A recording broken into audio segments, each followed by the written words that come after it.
அனைவருக்கும் வணக்கம். சம்திங் ஏதாவது ஆத்ம தத்துவத்தை பற்றி பேச முயற்சிப்போம். அதன் வரிசையில் 9வது அத்தியாயம் 4 மற்றும் 5 ஸ்லோகங்கள் அப்படிங்கிற விஷயத்தை பத்தி நேத்து நம்ம எலாபரேட்டா டிஸ்கஸ் பண்ணினோம் இல்லையா? ஸோ அதை பேஸ் பண்ணி ஏதாவது கொஸ்டினை கேட்குறேன், ஏதாவது புரியுதான்னு பாருங்க. கல்பனை, அதாவது ஒரு டஃப்பான கொஸ்டின் என்ன அப்படின்னு கேட்டீங்கன்னா, ஒரு நிமிஷம் இருங்க. அது கழிச்சினாலும் ஸ்ட்ரைட்டு ஈட்டாவும் கொஸ்டின் அப்ளிகேஷன் நம்பர் வேச உண்டு.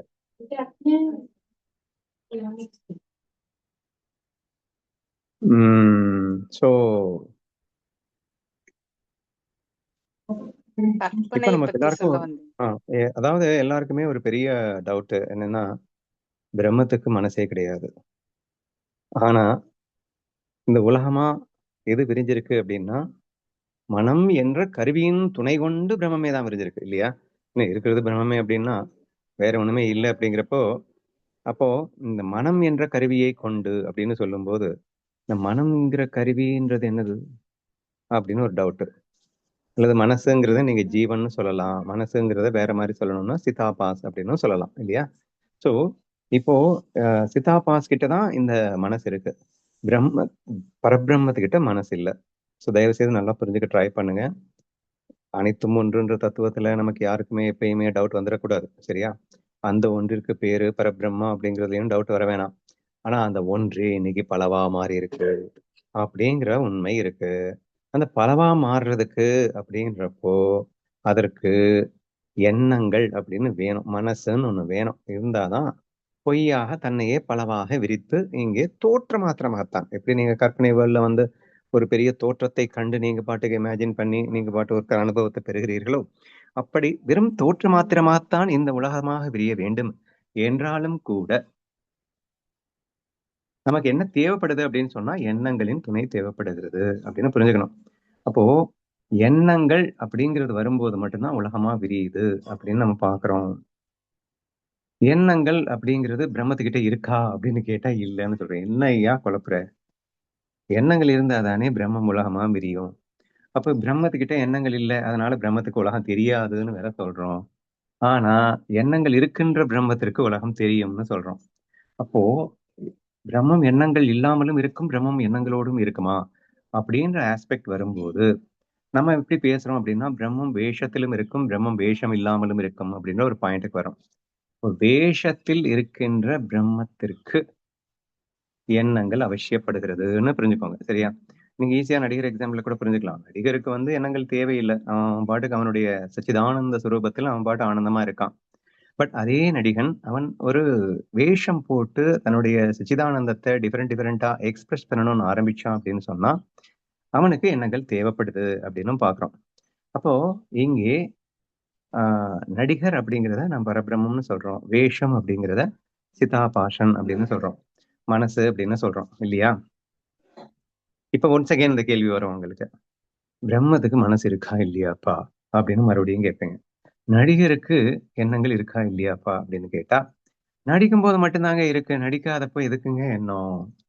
அப்ப வேஷத்துக்கு மட்டும்தாங்க இருக்கு, வேஷம் இல்லைன்னா எதுக்குங்க பிரம்மத்துக்கு எண்ணம் அப்படின்னு சொல்ல வேண்டியது இருக்கு இல்லையா? சோ இதுல பியூட்டி என்னன்னா, பிரம்மம் வந்து ஒரே நேரத்துல பல்லாயிரக்கணக்கான வேஷங்கள்ல இருக்க முடியும் அப்படிங்கறதான் பியூட்டி. என்னுடைய நேற்று மெசேஜை நீங்க பார்த்திருப்பீங்கன்னு நினைக்கிறேன். சோ அதுல என்ன சொல்லியிருக்கு அப்படின்னு சொன்னா, ஆஹ் அது எப்படி ஒரே பிரம்மம் வந்து சமாதியில இருக்கு, ஒரே பிரம்மம் வந்து லீலை பண்ணிட்டு இருக்கு, ஒரே பிரம்மம் பிரம்மம் இல்லடா, வேஷம் தான்டா பண்ணிட்டு இருக்கு, பிரம்மம் ஒண்ணுதான்டா. அப்ப நீ பிரம்மமே ரெண்டு, அவனுக்கு என்ன டவுட் வந்துருதுன்னா, அவனுக்குன்னு இல்ல, இந்த சோகால்டு ஸ்ரீக்கு தான் அந்த மாதிரி டவுட்ஸ் எல்லாம் நிறைய முன்னாடி வந்து அதை கிளாரிஃபை பண்றோம், சரியா? அப்போ இங்க பிரம்மம் என்று நாம் குழம்ப கூடாது. சிதாபாசன்னு சொல்லிட்டா ஒரு டவுட்டும் வராது. அதனாலதான் அந்த பேரே நம்ம பிரிக்க வேண்டியது இருக்கு. வேஷம் போட்டு இருக்கின்ற பிரம்மத்திற்கு சிதாபாசன்னு சொல்லு, வேஷம் இல்லாத பிரம்மத்திற்கு பிரம்மம்னு சொல்லிக்கும். இப்படி வச்சுட்டே அப்படின்னு சொன்னா உனக்கு கன்ஃபியூஷன் வராது. உபாதிகள் கிட்டதான் பேதம் இருக்கும், உபாதிகள் தான் ஒவ்வொன்றும் ஒவ்வொரு விதமா இருக்கும். அப்போ ஒரு ஒரு உபாதி உபாதி உபாதினா வேஷங்க, கன்ஃபியூஸ் ஆயிடாதீங்க. அப்போ ஒரு உபாதி இங்க வேஷம் போட்டுட்டு ஏதாவது நிர்விகல்ப சமாதியில உட்காந்துருச்சு, இன்னொரு உபாதி அது பாட்டுக்கு வந்து லீலை பண்ணிட்டு இருக்கு. ஒரு உபாதி ஞானம்ங்கிற வேஷம் போட்டுட்டு இருக்கு, இன்னொரு உபாதி அஞ்ஞானம்னு வேஷம் போட்டு தெரிஞ்சுக்கிட்டு இருக்கு.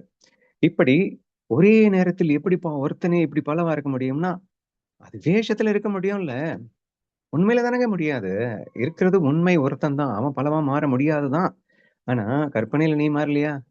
நீ அமெரிக்காவா மாறி நீயே பல 1000 பேரா மாறலையா? அந்த மாரி இங்க நீயே தான் பல உபாதைகளை எடுத்துக்கொள்கிறாய். பட் இந்த கற்பனை வேர்ல்டுன்னு சொல்லும்போது நீங்க கன்ஃப்யூஸ் ஆயிடக்கூடாது. அங்க வந்து எல்லாமே உங்களுக்கு தெரியும். ஈஸ்வரான்ற கான்செப்ட் இல்ல. இங்க ஈஸ்வரான்ற கான்செப்ட்டோடு விரியுது. இந்த ஒரு விஷயத்த மட்டும் எப்படியுமே நீங்க தெளிவா புரிஞ்சு வச்சிருந்தா தான் கரெக்ட்டா புரிஞ்சுக்க முடியும். ஏன்னா, அந்த நடிகர் எக்ஸாம்பிள் கூட சூட் ஆகாது. ஏன்னா, நடிகர் எக்ஸாம்பிள்ல கூட இந்த கற்பனை வேர்ல்டு மாரி தான் வந்துருது. இந்த எல்லா நடிகனுக்கும் ஒரே நடிகன் பல வேஷத்துல இருந்தா கூட, அட் அ டைம்ல அவன் பல வேஷம் போட முடியல. நடிக்கும்போது ஒரு ஒரு இந்த டேக்க முடிச்சுட்டு, அந்த டேக்க முடிச்சுட்டு எடிட்டிங்ல தான் எல்லாத்தையும் ஜாயின் பண்ற மாரி இருக்கு. அப்புறம் அந்த ஒரு கேரக்டர் தெரிஞ்சது எல்லாமே இன்னொரு கேரக்டர் தெரியுங்கிற மாதிரியான ஒரு விஷயம் தான், ஈவன் நடிகர் எக்ஸாம்பிள்ல கூட இருக்கு. பட் இன் டீப்பா நீங்க திங்க் பண்ணி பார்த்தீங்க அப்படின்னா, எந்த எக்ஸாம்பிள்ஸும் நமக்கு சூட்டபிள் இல்லாத மாதிரி இருக்கு. பட் புரிஞ்சுக்க வேண்டியது ஒண்ணுன்னா, நம்ம அனுபவத்துல பார்த்துட்டு இருக்கோம்ல. உனக்கு தெரிஞ்சது எனக்கு தெரியாது. எனக்கு தெரிஞ்சது உனக்கு தெரியாது. So, it is an independent என்டிட்டியோட தான் இந்த பிரம்மம் வேஷங்கள் எடுக்கிறதுன்னு புரிஞ்சுக்கணும். சரியா? ஸோ, பிரம்மம் வித் ஈஸ்வரா கான்செப்ட்டோட, அதாவது ஃபர்ஸ்ட் ஈஸ்வர மாயையா விரிந்து, அதன் அடியில் அதற்கு கண்ட்ரோலா தான் இந்த ஜீவன் வந்து இண்டிபெண்டன்ட்டாக வருகிறது. இண்டிபெண்டன்ட்னா எனக்கு சுயமா எந்த எண்ணத்துல இருக்கணும்ன்ற இண்டிபெண்டன்ஸ் இருக்கு. பிளஸ் அவனுக்கு தெரிஞ்சது, எனக்கு தெரிஞ்சது எவனுமே அவனுக்கு தெரியாதுங்கிற ஒரு ப்ரொடெக்ஷனும் இருக்கு. இந்த மாதிரி உலகம் இருக்கிறதுன்னு தெளிவா புரிஞ்சுக்கிட்டீங்கன்னா மட்டும்தான், இந்த ஒரு டீப்பான கொஸ்டினுக்கு உங்களால ஆன்சர் கண்டுபிடிக்க முடியும். என்ன கொஸ்டினு? இன்னைக்கு காலையில தீபிகா கேட்டா, "அண்ணா, உலகமா விரியணும்னு ஆசைப்பட்டது யாரு?" அப்படின்னு ஒரு கேள்வி கேட்கிறா. டேய், ஆசையே இல்லாதவன் பரபிரம்மம். அப்போ அதுக்கு ஒரு ஆசைன்னு கொடுக்க வேண்டியதா மாறிடாதா? ஆ, அப்ப யார் டிசைட் பண்ணினா? அப்படின்னு ஒரு கொஸ்டின். உலகமா விரியணும்னு யார் டிசைட் பண்ணினா? இப்ப டிசிஷன் அப்ப எதுவுமே எல்லாத்தையுமே எண்ணங்களுக்குள்ள கொண்டு வர மாதிரி நம்ம கொஸ்டினை கேட்டு இருக்கோம்.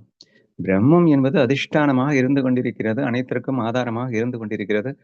அது நிர்விகாரன், நிர்குணன், நிராகாரன் அப்படின்னா உருவமற்றவன், குணங்களற்றவன், எண்ணங்களற்றவன். அது ஒரு உணர்வு மாத்திரமாக இருக்கக்கூடியதுன்னு தெளிவா சொன்னதுக்கு அப்புறம் இப்ப டிசைடு பண்ணினா, எது வந்து இது முடிவு பண்ணுச்சு, அது விரியணும்னு நினைச்சு, இந்த கேள்வி எல்லாமே நீ பிரம்மத்தை நோக்கி பார்க்காத, சித்தாபாஸ் கிட்ட வை.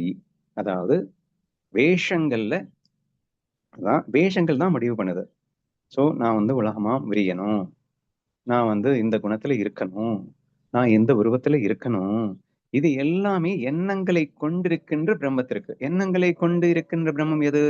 அதற்கு சிதாபாஷன், ஜீவன் அப்படின்னு மனம் அப்படின்னு சொல்லிட்டு நிறைய பேரை கொடுத்துட்டோம். அண்டர் தி கண்ட்ரோல் ஆஃப் ஈஸ்வரால வரக்கூடிய இந்த ஒரு விஷயத்துக்கு தான் இந்த இந்த கேள்விகள் எல்லாம் பொருந்துமே தவிர, நீ பிரம்மத்துக்கு கேள்வி கேட்காத என்று நாம் சொன்னால் அதை புரிந்து கொள்ள முடிவதாக பார்த்துக் கொள்ளுங்கள். சரியா? இப்போ மறுபடியும் நீங்க வந்து கேட்கலாம். ஆஹ் இப்போ இன்னொரு முக்கியமான விஷயம், வேதம் எல்லாமே முதலில் சிருஷ்டி எப்படி ஆரம்பித்தது அப்படின்னு ஒரு கேள்வி கேட்பாங்க. முதலில் சிருஷ்டி அப்படின்னா பிரம்மம் இருந்துச்சு தனியா. அதுக்கப்புறம் பிரம்மம் மட்டுமே தான் இருந்துச்சு அப்படின்னாலே, அப்ப ஆட்டோமேட்டிக்கா பிரம்மம் தானேங்க விரியணும்னு டிசைட் பண்ணணும். என்னங்க நைஸா ஏமாத்த பாக்குறீங்க? இப்படி வார்த்தைகளை போட்டுலாம் வந்து குழப்பாதீங்க. பிரம்மத்துக்கே என்ன இல்லைன்னா அது விரியணும்னு அப்புறம் யார் நினைச்சாங்களாம் என்றெல்லாம் உங்களுக்கு கேள்வி கேட்க தோணும். அப்ப நீங்க வந்து வேதம் எடுத்து படிச்சீங்க அப்படின்னா, ஸ்கிரிப்சர்ஸ் எல்லாமே கான்ஸ்டன்டா ஒண்ணு சொல்லிட்டு இருக்கு.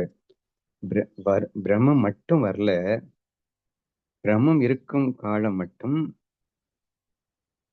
எது ஆஹ் மாயையும் கூடவே வந்தது அப்படின்னு சேர்ந்து சொல்லுது. சரியா? பிரம்மம் முதல்ல வந்துட்டு அதுக்கப்புறம் மாயா தோன்றிச்சு அப்படின்னு கிடையாது. இப்போ உதாரணமா நமக்கு கல்ப முடிவில் என்ன ஆகும்னா, மாயை இல்லாம போயிடும், பிரம்மம் மட்டுமே இருக்கும்.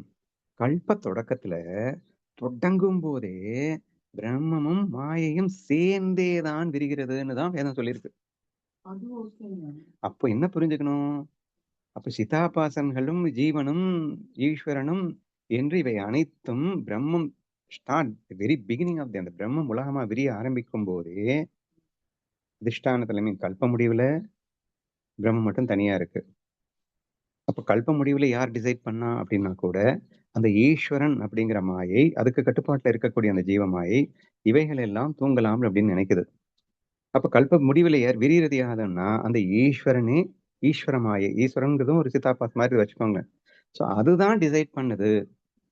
சரியா? இப்ப பிரம்மம் எப்போதும் அதிஷ்டானமா தான் இருக்கு. உலகம் இருக்கும்போதும் அது அது பாட்டுக்கு இருக்கு. இல்லாம இருக்கும்போதும் அது அது பாட்டுக்கு இருக்கு. கல்ப முடிவுலயும் அது அது பாட்டுக்கு இருக்கு. அல்லது உலகம் விரிந்த பிறகும் கூட பிரம்மமாக இருக்கின்றவர்களுக்கு அது அது பாட்டுக்கு தான் இருக்கு. இல்ல வேஷத்துல இருக்கணும்னு நினைக்கிறவங்களுக்கு அது வேஷத்துல இருக்கிற மாதிரி தோற்றமளித்துக் கொண்டிருக்கிறது. எது தோற்றமளித்துக் கொண்டிருக்கிறது? பிரம்மமே தான் தோற்றமளித்துக் கொண்டிருக்கிறது. அது உண்மையல்ல, உண்மை இல்லாத ஒரு தோற்றம் மாத்திரமாக எண்ணங்களோடு கூடி இருப்பவனுக்கு மட்டும் தோற்றமளித்துக் கொண்டிருக்கிறது என்று நீங்கள் புரிந்து கொள்ள முயற்சிக்க வேண்டும் அப்படின்னு கேட்டுக்கிறேன். சரியா? இப்போ முடிஞ்சதுக்கு அப்புறமா சக்தி வந்து பிரம்மத்தோட ஐக்கியமாக சக்தி லயமாயிருக்கிறது. சக்தி விரியுது. இங்க பிரம்மம் என்ன பண்ணுச்சு? சிவம் சக்தியில சக்தி தான் லயமாகுது, சக்தி தான் விரியுது, சக்தி தான் டிசைட் பண்ணுது. சக்தி தான் நீ கேட்கிற எல்லா கொஸ்டினுக்கும் நான் ஆன்சரா சொல்ல முடியும். பிரம்மம் எப்போது டிசைட் செய்தது?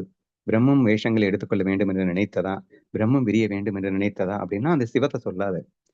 அது என்ன சொல்லியிருப்பாங்க அப்படின்னா, சிவமே தன்னை வெளிப்படுத்தி மகிழ்வதற்காக சக்தியாக விரிந்தது அப்படின்னு சொல்லியிருப்பாங்க. சிவமே தன்னை வெளிப்படுத்தி மகிழ்வதற்காக, நான் வெளிப்பட வேண்டும் என்பதற்காக நான் வெளிப்படுகிறேன், அது சக்தி அப்படிங்கிற மாதிரி இருக்கும்ல. இப்போ வந்து அங்கதான் நம்ம மேஜரா கன்க்ளூஷன். நீ ஸ்லோகத்தை கரெக்டா பார்த்தாதான் தெரியும். ஆனா நீங்க இப்ப சொன்னது வந்து அந்த பரபிரம்மம் அப்படின்னாலே மாயையும் சேர்ந்துதான் இருக்கும். அதுதான் மாயை தான் சிருஷ்டி பண்ணும்போது அது ஸ்டார்ட் ஆகுது, லயம் பண்ணும்போது அது அதுக்குள்ள அப்படியே அமைதியா இருக்கு. எப்பயுமே பரபிரம்மம் வந்து அதிஷ்டானமா நிர்விகாரியா அந்த மாதிரி இருக்கு. சோ அதுக்கு எக்ஸாம்பிளா நம்மளே ஆழ்ந்த உறக்கத்துல பார்த்தோம் அப்படின்னா அந்த லயம் அதுக்கப்புறம் எப்படி இருக்கும் அப்படின்னா அந்த மாதிரி நமக்கு ஆழ்ந்த உறக்கம் இருக்கு. சோ நமக்குள்ளதான் மனசு இருக்கு. சோ எந்திரிக்கும் போதே மனசு அப்படியே அதனுடைய வேலை என்னமோ எண்ணங்கள் அப்படியே எல்லாமே பண்ணுது. சோ அதே மாதிரிதான் பரபிரம்மத்துக்கும் மாயை அப்படின்னு நமக்கும் மனசுக்கும் அப்படின்னா நமக்கு எக்ஸாம்பிளோட நம்ம ஆழ்ந்த உறக்கமோ அது சொல்லும் போது புரியுது இல்லைன்னா. கண்டிப்பா. சோ நான் சொல்ல வர்றது வந்து சுதாகா சொன்னது வந்து பிரம்மமும் மாயையும் பிரிக்க முடியாததாக இருக்கின்றது. மாயை எப்பொழுதும் இருந்து கொண்டேதான் இருக்கிறது. சில நேரம் அது விரிகிறது, சில நேரம் அது விரியாமல் இருக்கிறது. சக்தி பிரம்மத்தோடு லயப்பட்டிருக்கும். இந்த சக்தி விரியும். ஆனால் சக்தி இன்றி சிவம் இல்லை, சிவம் இன்றி சக்தி இல்லை. இது வந்து தெளிவா புரிஞ்சுக்கணும்.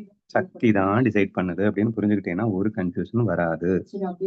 ஏன்னா சக்திக்கு தான் உபாதி சக்தி தான் உபாதி எடுத்துக்குது. சக்தி கிட்ட தான் மனசு இருக்கு. அதுதான் வந்து விரிய முடியுமே தவிர, ஆனா சிவம் இல்லாம சக்தியால ஒண்ணும் பண்ண முடியாது. That is different. But decide பண்றது எது? அந்த மாதிரி எல்லாம் கொஸ்டின்ஸ் கேட்கும்போது நீ அப்படித்தான் புரிஞ்சுக்கணும் அப்படின்னு நினைக்கிறேன். சரியா? சோ அவ அததான் சொல்லிட்டு இருக்கா. அதுக்கு எக்ஸாம்பிளா நீ சொன்னது, நம்மளும் வந்து லயமாகிறோம், திருப்பி வந்து விரிகிறோம். ஆனா பிரம்மம் எப்போதும் இருந்து கொண்டேதான் இருக்கிறது. சோ அந்த மாதிரி புரிஞ்சுக்க ட்ரை பண்ண அப்படிங்கிறேன்.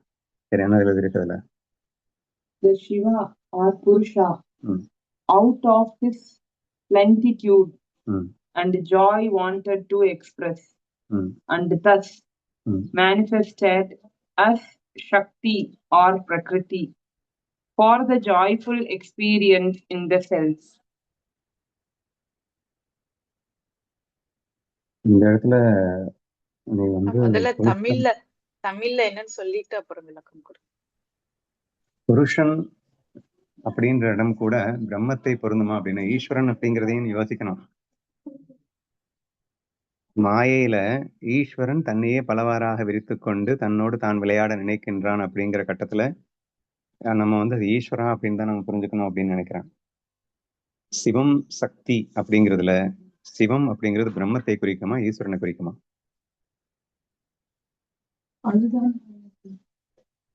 நல்லா புரிஞ்சுக்கோ. வந்து நம்ம இத்தனை நாள் டிஸ்கஸ் பண்ணும்போது சக்தியை ஈஸ்வரனாவும் சிவனை வந்து பிரம்மமாவும் வச்சுதானே நம்ம பேசியிருக்கோம் முந்தி.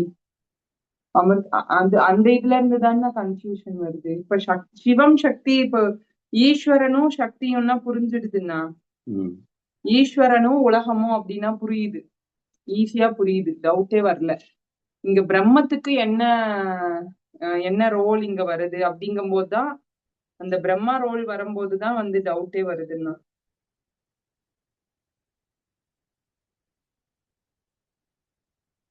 சரி, பார்க்கலாம். சரி, மேஜரா நம்ம கன்ஃபியூஷன் வராம இருக்கணும் அப்படின்னா என்ன செய்யணும் அப்படிங்கிறத நம்ம பேசிட்டு இருக்கோம். ஏன்னா பிரம்மம் அதிஷ்டானமாக இருக்கிறது அப்படிங்கிறப்போ இந்த கொஸ்டின்ஸ் எல்லாமே எங்கிருந்து வருகிறது அப்படிங்கறத மட்டும் நான் இப்ப பேசிட்டு இருக்கேன். மெயினா அனாதி அப்படிங்கிற ஒரு வார்த்தையை யூஸ் பண்றாங்க. பிரம்மம் ஆதி அந்தம் இல்லாதது. அதே மாதிரி மாயா அப்படின்னு வரும்போது அதுக்கு ஒரு 2 டெபினிஷன் கொடுக்கப்படுகிறது. மாயையும் அனாதி, ஆனால் அதை அந்தம் செய்யவும் முடியும். அந்தம் செய்யவும்னா பெர்மனண்டா இல்லை. இப்ப உதாரணமா இந்த இடத்துல கொஞ்சம் கேர்ஃபுல்லா கவனிங்க. வேதத்துல ஒரு குறிப்பா ஒரு விஷயம் சொல்லப்பட்டிருக்கு. அது என்னன்னா, மாயை அனாதி அப்படின்னு தெளிவா சொல்லிடுச்சு. அனாதின்னா என்ன அர்த்தம்?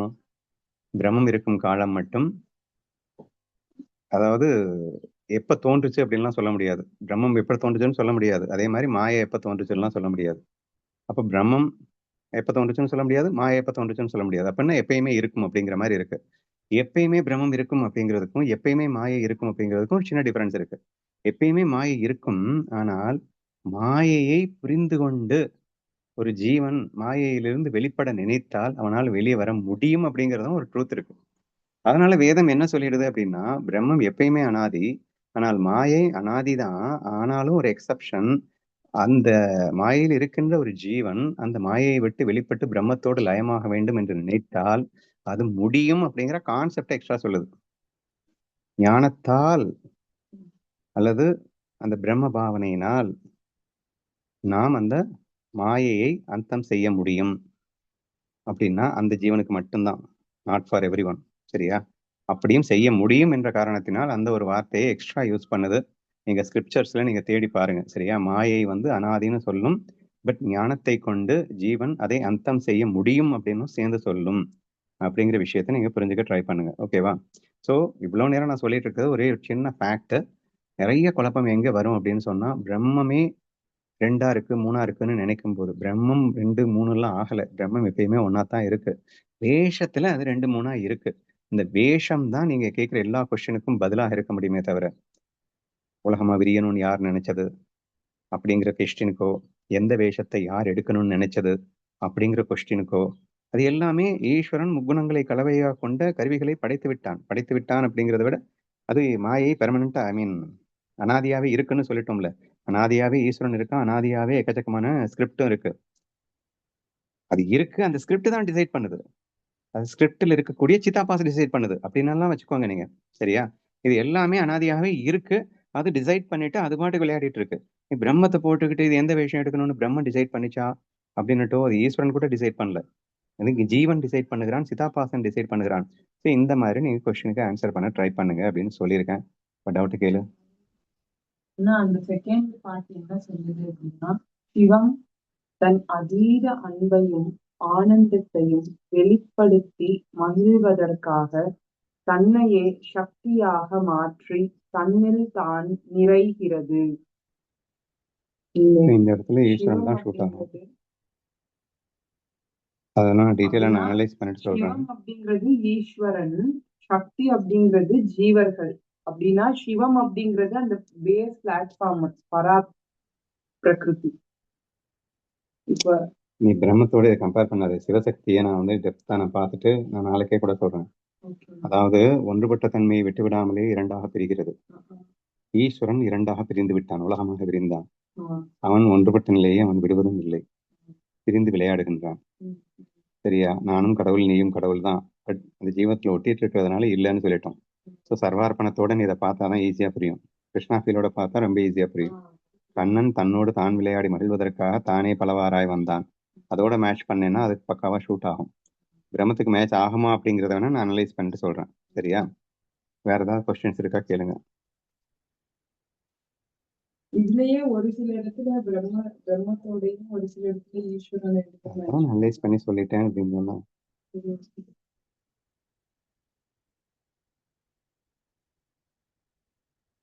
ஸோ இப்போ நான் பேசினது வந்து அந்த குட் மார்னிங் மெசேஜ்ல எப்படி ஒரே பிரமம் ஒரே நேரத்தில் இப்படியும் இருக்கிறது அப்படியும் இருக்கிறதுன்ற டவுட் நமக்கு வரும்.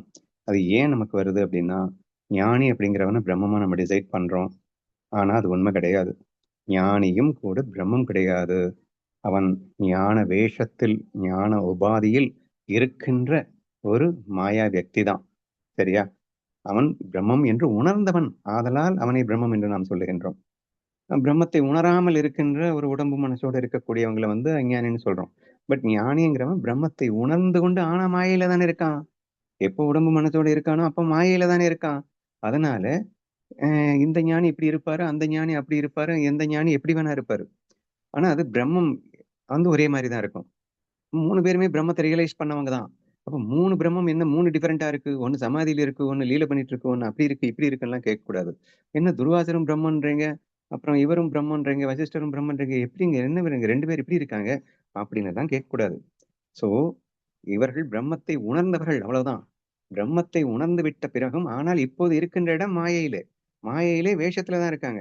அந்த வேஷத்துல அவங்களுக்கு பிரியப்பட்ட சுதந்திரத்துல அவங்க அந்த குணாதீதனாக இருந்து கொண்டு அவங்களுக்கு பிரியப்பட்ட குணத்துல ஆடிட்டு இருக்காங்க, அவ்வளவுதான். சோ அவர் ஒரு குணாதீதனாக இருந்துகிட்டு, வசிஷ்டரும் ஒரு குணாதீதனாக இருந்துகிட்டு அவர் பிரியப்பட்ட குணத்துல ஆடிட்டு இருக்காரு. ஆனா அதிஷ்டானத்துல 2 பேரும் பிரம்மம் என்று உணர்ந்தவர்கள், அவ்வளவே. அப்ப அஞ்ஞானிக்கு என்னையா டிஃபரன்ஸ்? நம்ம இப்ப லேட்டஸ்டா நம்ம டிஸ்கஸ் பண்ணிட்டு இருக்கும்போது உலகத்துல அனைவரும் ஞானிகளேன்னு சொல்லிட்டோம். அப்ப அதிஷ்டானத்துல அவனும் பிரம்மன் தான், அஞ்ஞானியும் அதிஷ்டானத்துல பிரம்மன் தான்.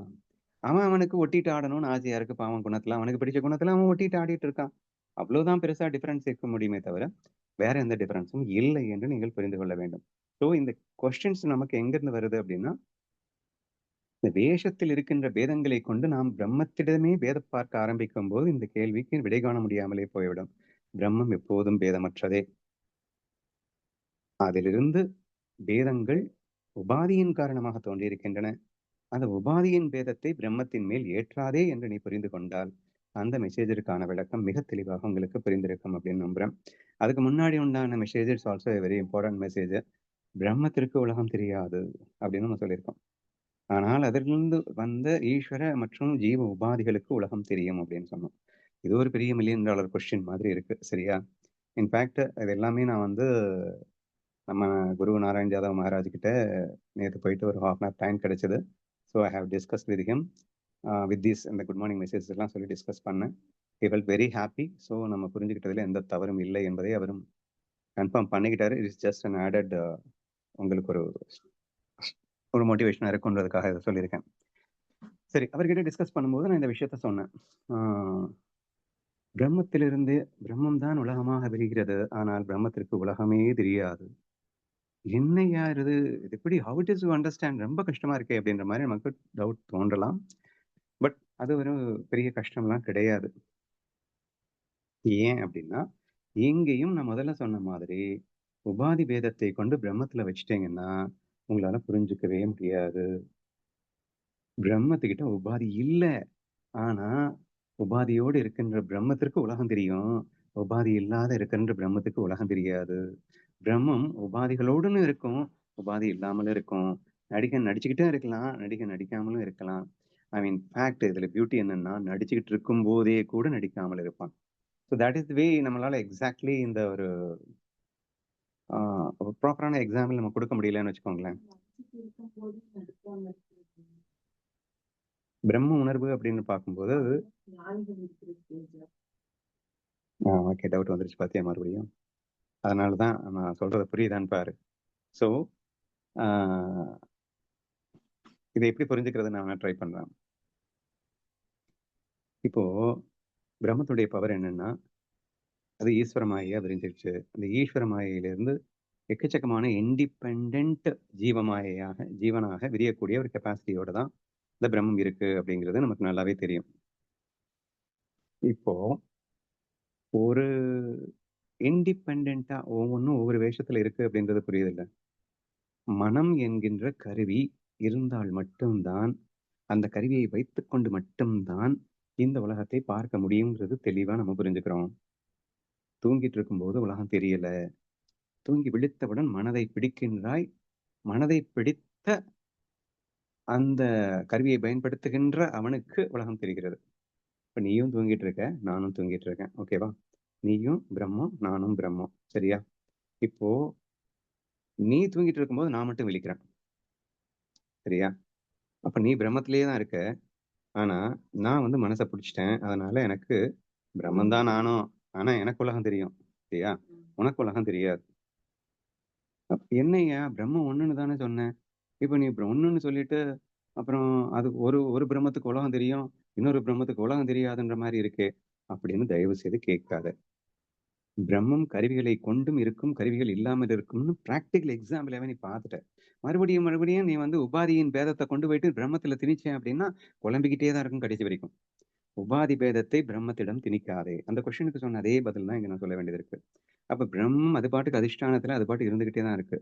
ஆனா எந்தெந்த சித்தாபாஸ் மனசை கையில் எடுக்கிறதோ அந்தந்த சித்தாபாசுக்குத்தான் உலகம் தெரிகிறதுன்னு புரிஞ்சுக்கணும்.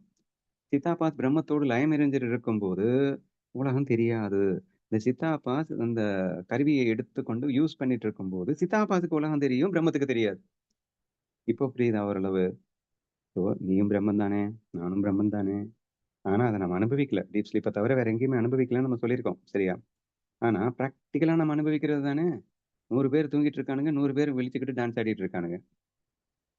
அப்போ பிரம்மம் தான் இவனும், டான்ஸ் ஆடிட்டு இருக்கிறவனும் தூங்கிட்டு இருக்கிறவனும் பிரம்மன் தான். அப்போ எவனவன் கருவிகளை கையில் எடுத்துக் கொள்கின்றானோ அவனவனுக்கு இந்த உலகம் டிஃபரெண்டாக விதவிதமாக தெரிந்து கொண்டிருக்கிறது. கருவிகள் எடுக்காதவனுக்கு உலகமே தெரியல. அப்படித்தான்டா நீ புரிஞ்சுக்கணும். பிரம்மத்துக்கு உலகம் தெரியாது. ஆனால் இந்த கருவிகளை எடுத்துக்கொண்டவனுக்கு மட்டும்தான் உலகம் தெரியும். இப்போ உடனே வந்து கேட்பீங்க, பிரம்மம் மட்டும்தான் இருக்குன்னு சொன்னீங்க, இப்ப என்ன புதுசா என்னமோ இருக்குன்னு சொல்றீங்க அப்படின்னு கேட்காத. பிரம்மம் அனாதியாகவே இருந்து கொண்டிருக்கிறது. அதே பிரம்மம் கருவிகளுடனோடும் அனாதியாகவே இருந்து கொண்டிருக்கிறதுன்னு சொல்லிட்டேனா இல்லையா? ஸோ எகெயின் அந்த கன்ஃபியூஷன் வர்றதுக்கு சான்சஸ் இல்லை. பிரம்மம் வந்து கருவி எடுத்துக்கிச்சு அப்படின்னு மறுபடியும் சொன்னேன்னா இந்த பிரம்மமே வந்து யோசிச்சு கருவி எடுத்துக்கிச்சு போல அப்படின்னு ஆயிடும். அப்படி இல்லை. பிரம்மம் அனாதி. அப்புறம் சிதாபாஸ் இந்த மனம் ஜீவன் ஈஸ்வர உபாதிகளுடன் கூடிய அந்த மாயை இருக்க, இந்த மாயையும் அனாதி. பிரம்மம் எப்படி சாஸ்வதமாக இருந்து கொண்டிருக்கிறதோ அப்படி இந்த சிதாபாஸ் மனம் புத்தி ஈஸ்வரன் இவனும் வந்து அனாதியா இருந்துகிட்டு தான் இருக்கான் அப்படின்னு புரிஞ்சுக்கோ. இவன் அந்த அனாதியா இருக்கின்ற இந்த மாயையில் இருக்கக்கூடிய அந்த ஈஸ்வரன் வந்து எடுத்துதான் ஆகணும் கல்ப முடிவு வரைக்கும். இந்த ஜீவன் வந்து டூல்ஸை வந்து யூஸ் பண்ணலாம், யூஸ் பண்ணாமலும் இருக்கலாம். அந்த டூல்ஸை யூஸ் பண்ணி இந்த மனம் என்னும் டூல்ஸை யூஸ் பண்ணும்போது அவனுக்கு உலகம் விரியுது. யூஸ் பண்ணல அப்படின்னா அவனுக்கு உலகம் விரியல. அப்போ இந்த சிதாபாசும் யாரு? பிரம்மன் தான். பிரம்மம் கருவியை எடுத்துக்கொண்டும் இருக்கும், எடுத்துக்கொள்ளாமலும் இருக்கும் அப்படின்றத இப்படித்தான் புரிஞ்சுக்கணும். அப்ப பிரம்மம் கருவியை எடுக்கிறதா அப்படின்னு கேட்டா சிதாபாஸ் கருவியை எடுக்கிறதுன்னு சொல்லு, பிரம்மம் கருவியை எடுக்கிறதுன்னு சொல்லல. அது எல்லாத்துக்கும் அதிஷ்டானமா அது பாட்டுக்கு இருக்கு. ப்ளீஸ் கரெக்டா தெளிவா புரியுதுல்ல? சோ இப்ப நான் வந்து பல பல பல உறவுகளோட பல வேஷங்கள்ல நான் நடிச்சிட்டு இருக்கேன்.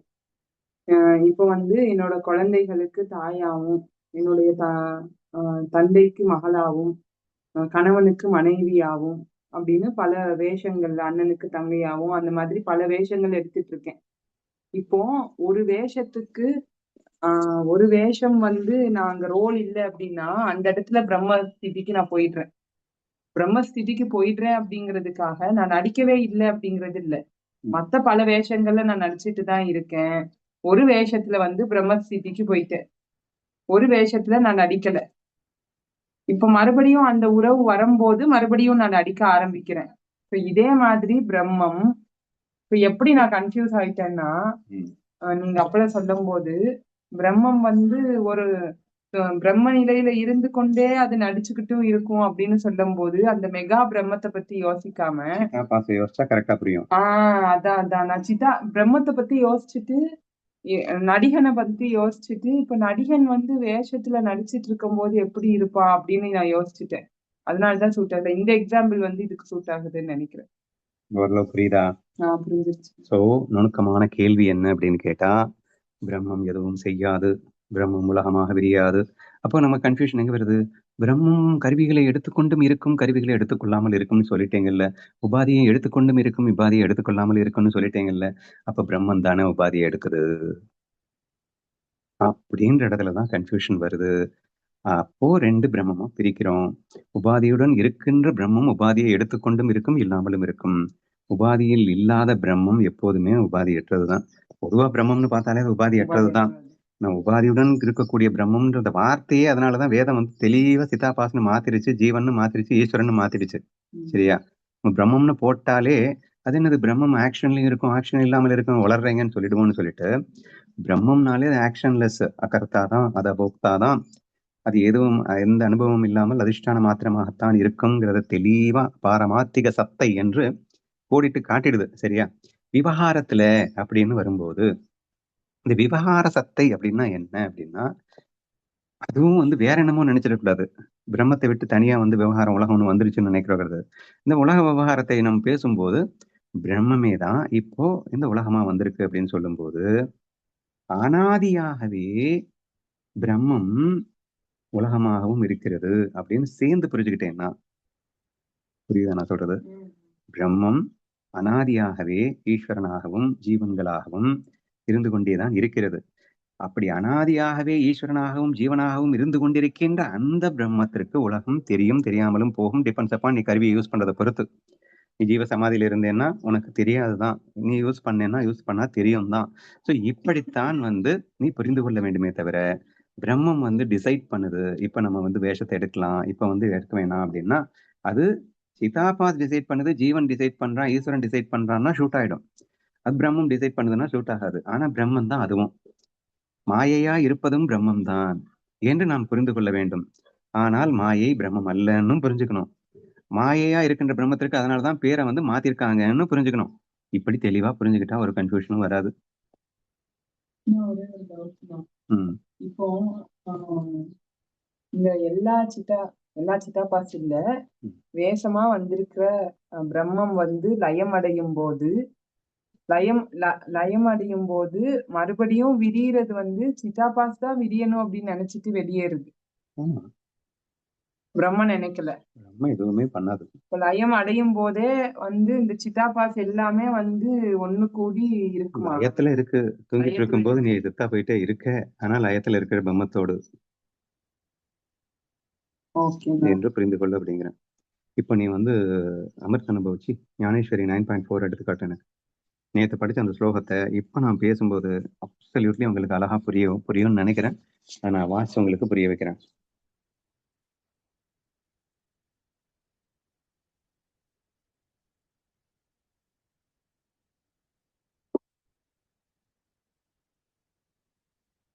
நைன் 9.4 வேணா 9.5 எடுத்துக்கோங்க.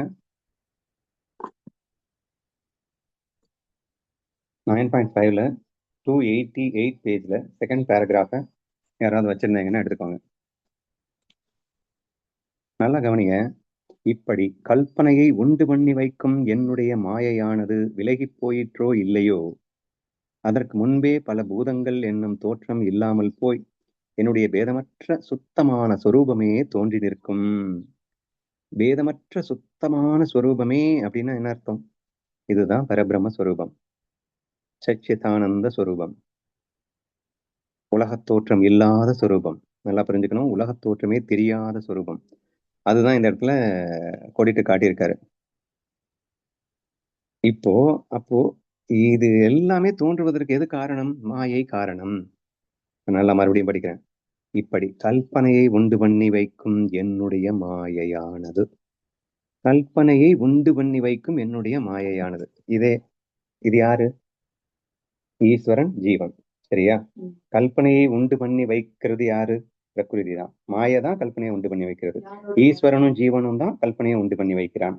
ஆனா அந்த கல்பனையை உண்டு பண்ணி வைக்கின்ற ஈஸ்வரனும் ஜீவனும் என்னுடைய மாயான்னு சொல்லுது. நான் தான் அதுன்னு டைரக்டா சொல்லுது. சரியா? தயவுசெய்து நல்லா புரிஞ்சுக்கோங்க. இப்படி கல்பனையை உண்டு பண்ணி வைக்கும் என்னுடைய மாயையானது அப்படின்னா என்ன அர்த்தம்? ஈஸ்வரன் ஜீவனாகவும் நானே இருக்கின்றேன்னு அர்த்தம். புரியுதா? ஆனா அந்த கல்பனை இல்லாதப்போ இருக்கிறது தான் என்னுடைய ஒரிஜினல் ஸ்வரூபம்.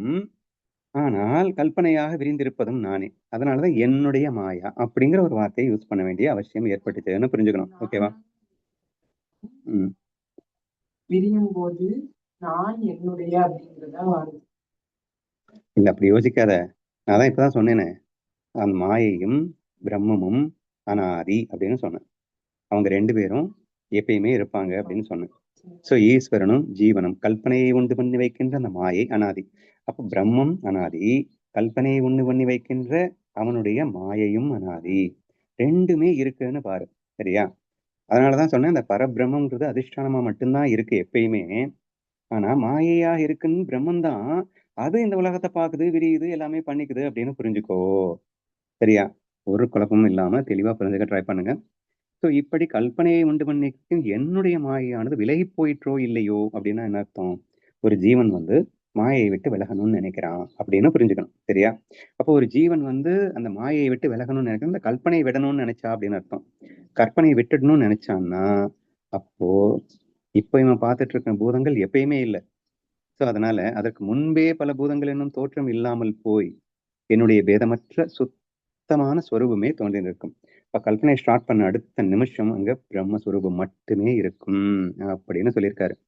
அடுத்து இந்த ஜீவன் அஞ்ஞானத்துல விழுந்து வேற வேறன்னு நினைக்கிறத திட்டுறாருன்னு நீங்க புரிஞ்சுக்கணும். சரியா?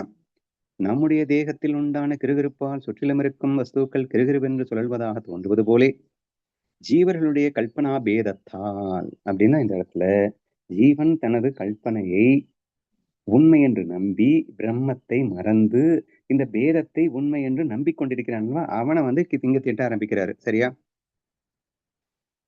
ஜீவர்களுடைய கல்பனா பேதத்தால் பேதமற்றதாயும் அகண்டிதமாகவும் இருக்கும் என் ஸ்வரூபத்தில் அநேக பூதங்கள் இருப்பதாக அவர்கள் அறிகிறார்கள். நிஜமாவே நிறைய வேற வேற இருக்கிற மாதிரி அவனுக்கு ஃபீல் ஆயிடுச்சு. அப்படிப்பட்ட கல்பனை இல்லாது போன பின்பு, ஆனா கல்பனை இல்லாம இருக்கும்போது பூதங்கள்லயும் நான் இல்லை, பூதமும் என்னிடத்தில் இல்லை. அது எந்த அளவுக்கு தெளிவா சொல்லியிருக்காரு அப்படின்னா, கல்பனை இல்லாத போதுன்னா பரபிரம்மமாவே இருக்கும்போது பிரம்மம் கல்பனையை உண்டு பண்ணி வைக்கும் மாயை விலகி போயிற்றோ இல்லையோ, அததான் இங்க சொல்றாரு. ஒரு ஜீவன் தன்னுடைய மனசை ஸ்டாப் பண்ணணும்னு நினைச்சானோ இல்லையோ, அந்த மாயை விட்டு அந்த ஜீவன் விலகி பிரம்மத்தோடு ஐக்கியப்பட வேண்டும் என்று நினைத்தானோ இல்லையோ, அப்போ வேதமற்றதாகவும் அகண்டிதமாகவும் இருக்கும் என் சொரூபத்தில் கல்பனை இல்லாத போன பின்பு அந்த நேரத்துல நான் பூதங்களில் இருப்பதாகவாவது பூதங்கள் என்னிடத்தில் இருப்பதாகவாவது ஒரு தோற்றம் ஸ்வப்னத்தில் கூட காண கிடைக்காமல் போகும். மனசோடு இருக்கும்போது பிரம்மமே உலகமா இருக்கு அப்படின்னு சொல்றோம். உலகத்துல பிரம்மம் இருக்கு அப்படின்னு எல்லாம் பேச வேண்டியது அவசியம் இருக்கு. ஆனா இது கல்பனையில இருக்கும்போது, கல்பனையை ஸ்டாப் பண்ணிட்ட அப்படின்னு சொன்னா ஒரு ஜீவன் ஸ்டாப் பண்ணிடுச்சு அப்படின்னா அப்போ அந்த ஜீவனுக்கு என்ன தெரியும்னா, இந்த பிரம்மமானது பூதங்களிடம் இருக்கிறது அப்படின்னும் பூதங்கள் பிரம்மத்திடம் இருக்கிறது அப்படின்னும் ஒரு தோற்றம் கூட, தோற்றம்னா என்ன, கற்பனையா கூட, நிஜமா இல்லை, பொய்யா இருக்குன்ற ஃபீலிங் கூட வராதுடா. மனசு வேணும்டா. மனசு இருந்தாதான் ஞானிகள் ஆமா ஞானிகள் இந்த உலகத்தை பொய்யா இருக்குன்னு அனுபவிக்கிறாங்க. அவங்களுக்கு மனசு இருக்கு, அவங்களுக்கு எண்ணங்கள் இருக்கு, இது பொய்யா இருக்குன்னு புரிஞ்சுக்கிட்டு அனுபவிச்சுட்டு இருக்காங்க. ஆனா சமாதிக்கு வேணா எடுத்துக்கோ, சமாதியில இருக்கிற ஞானி அல்லது அந்த மனதை விட்டு வெளியே விட்ட சதாசிவ பிரம்மேந்திர மாதிரி டோட்டலா வெளியே போயிடுறான். அந்த ஞானிக்கு எண்ணங்கள் இல்லாத நிலையில் இருக்கும்போது டைரக்டா பிரம்மஸ்வரூபத்திலேயே அவன் இருப்பான். அவனுக்கு இந்த உலக தோற்றம் கூட இருக்காது, சொப்னத்துல கூட இருக்காதுன்னா எந்த அளவுக்கு ஸ்ட்ராங்கா சொல்லியிருக்காரு அப்படின்றத புரிஞ்சுக்கணும். இந்த உலகம் தோற்ற மாத்திரமாக கூட யாருக்கு இருக்காது? கல்பனை இல்லாதவனுக்கு இருக்காது, மனசு இல்லாதவனுக்கு இருக்காது. அந்த மனம் என்ற கருவிதான் இந்த பிரம்மத்தை உலகமா காட்டுது. எப்ப அந்த கருவியை யூஸ் பண்ண வேணாம்னு டிசைட் பண்ணிட்டியோ அப்போ உனக்கு பூதங்களில் இருப்பதாவது பூதங்கள் இடத்தில் இருப்பதாவது சொப்னத்தில் கூட தோற்ற மாத்திரமாக கூட உனக்கு தெரியாது அப்படிங்கிற விஷயத்த தெளிவா எக்ஸ்பிளைன் பண்ணிடுறாரு. ஆனா தெரியுது, அது உண்மைன்னு நம்பிட்டு இருக்கிறவனு திட்டுறாரு அடுத்து. சரியா? ஆகவே நான் பூதங்களை தாங்கி நிற்பவன் என்றும் பூதங்களால் சூழப்பட்டு நான் இருக்கிறேன் என்றும் ஜனங்கள் பேசும் வார்த்தைகள் அனைத்தும் சங்கல்பம். சங்கல்பம்னாலே எண்ணங்கள் இல்லையா? சங்கல்பம் எனும் சந்திபாத ஜுவரத்தால் ஏற்பட்டு மூர்ச்சைகளில் உண்டாகும் பேத்தலே ஆகும் அப்படின்னு தெளிவா எக்ஸ்பிளைன் பண்றாரு. அப்படிங்கிறத நீங்க புரிஞ்சுக்கிட்டீங்கன்னா இந்த பிரம்ம தத்துவமும் பிரம்ம ரகசியமும் உங்களுக்கு தெளிவாக விளங்கி இருக்கும் என்று நம்புகின்றேன். சரியா? அதே மாதிரி இந்த 289ல கடைசி 3 லைன்கள்ல ஒரு குழப்பமான ஒரு விஷயம் வரும். இந்த என் ஐஸ்வர்ய யோகத்தை நன்கறிந்தாயா அப்படின்னு எக்ஸ்ட்ரா ஒரு பாயிண்ட வைக்கிறாரு. என்ன சொல்லியிருக்காரு? ஐஸ்வர்ய யோகம்னாலே இன்னும் எந்த ஈஸ்வர மாயாக்கும் வந்துடணும். அது எப்படி உங்க இஷ்டத்துக்கு நீங்க பேசிடுவீங்களோ அப்படின்னு தயவு செய்து நினைக்காதீங்க. 6வது அத்தியாயத்துல ஈஸ்வரனை டிஃபைன் பண்ணும்போது எஸ் ஸ்ரீ அப்படின்னு ஆரம்பிக்கும் போது முதல்ல எடுத்த உடனே ஐஸ்வர்யம் எஸ் ஸ்ரீ அப்படின்னு மொத்தம் 6 குணங்கள் இறைவனுக்காக வர்ணிக்கப்படுகின்றது வேதங்கள்ல. அந்த 6 குணத்துல முதல் குணமாக சொல்லப்பட்டது ஐஸ்வர்யம் அப்படின்னு. அப்ப ஐஸ்வர்ய யோகத்தை கவனித்தாயா அப்படின்னு சொல்லும் போதே, ஐஸ்வர்யம்னால என்ன தெரியுமா? அடக்கி ஆள்தல் அப்படின்னு அர்த்தம். அனைத்தையும் ரூலர் அப்படின்னு அர்த்தம். ஐஸ்வர்யம் அப்படின்னாலே மீனிங் அப்படிதான் காட்டுது. நீங்க வேணா செக் பண்ணிக்கோங்க. அப்போ அவர் ரூலர் அப்படிங்கிறது யாரு? ஈஸ்வரன் தானே. என் ஐஸ்வர்ய யோகத்தை கவனித்தாயானால் அப்படின்னு வரும்போதே நீங்க என்ன நினைச்சிடணும்னா, எனது மாயைன்னு அவர் முதல்ல சொன்னார்ல. சோ எனது மாயையின் கலப்பின்றி அந்த இடத்துல கல்பனையை உண்டு வைக்கும் என்னுடைய மாயை அப்படின்னு சொன்னார் இல்லையா? மாயை விலகி போயிற்றோ இல்லையோ எக்ஸ்பிளைன் பண்ணிட்டாரு. இப்போ மாயை விலகாமல் இருக்கும் போது அப்படின்றத ஐஸ்வர்ய யோகத்தை கவனித்தாயா அப்படின்னு சொல்றாரு. சரியா? அது 166 பேஜ்ல 6வது அத்தியாயம் 6வது அத்தியாயம் ஸ்டார்டிங்லயே வந்துருது. குருவந்தனத்திலேயே வந்துருது. அதுல சத்குரு கிருபை கிடைத்த பின் எதை செய்ய ஆரம்பித்தாலும் அது முடிவுறவங்க கிடையாது. சொல்லால் சொல்ல முடியாததை சொல்லால் சொல்லி காட்டுவேன். நிராகார வஸ்துவை ஆகாரம் உள்ளதாக காட்டி வைத்தேன்.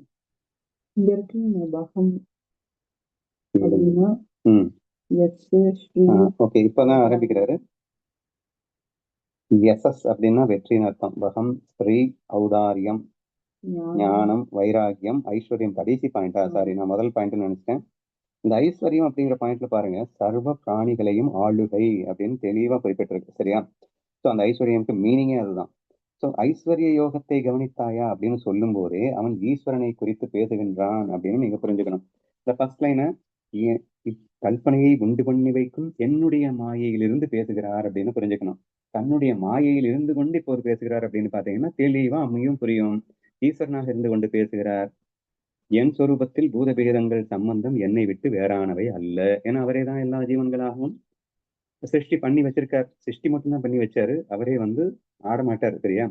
பூதங்களை விட்டொழித்து நான் வேறானவள் இல்லை என்று தெரிந்து கொள். விஸ்வரூபத்தை எப்படி பார்த்தோம்?